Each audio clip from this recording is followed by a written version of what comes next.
Tanjiro versus Yuji, the battle of the new gen MCs. Who are you taking in the 1v1? And shout out to Ryan who asked me about this and specifically said that we're going to give Tanjiro cursed energy for this matchup and we're going to go arc by arc. So let's talk about it, but spoilers beware. All right, so as always, the biggest thing for me in these JJK versus Demon Slayer matchups is the speed. I think Demon Slayer has way better speed than JJK.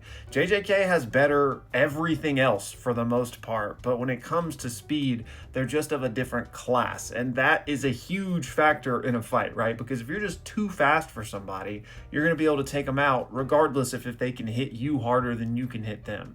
So especially if we're giving Tanjiro cursed energy, which means, you know, his AP is going to be boosted in that way, I think that he wins the majority of the fights against Yuji almost in every arc, especially if we're going to give Tanjiro, you know, like the growth that he gets eventually with the Demon Slayer mark and the, you know, the different breathing forms, etc., etc. I think his speed is going to let him beat Yuji all the way up until like Shinjuku. So right about when we get to this Yuji, I think things get interesting because I think the difference in speed kind of gets made up for by everything Yuji is capable of here. First and foremost, he can heal, which means, you know, even if Tanjiro gets a few licks in early because of his speed, he's going to be able to heal from it. But more importantly, he's also got blood manipulation, shrine, and a domain expansion, right? And basically, if Tanjiro gets tagged by any of those things, he's going to be done for. So I would go with end of series Yuji over end of series Tanjiro, even if we want to consider Demon Tanjiro, because I just think, again, the domain expansion, he's just going to get cooked. But,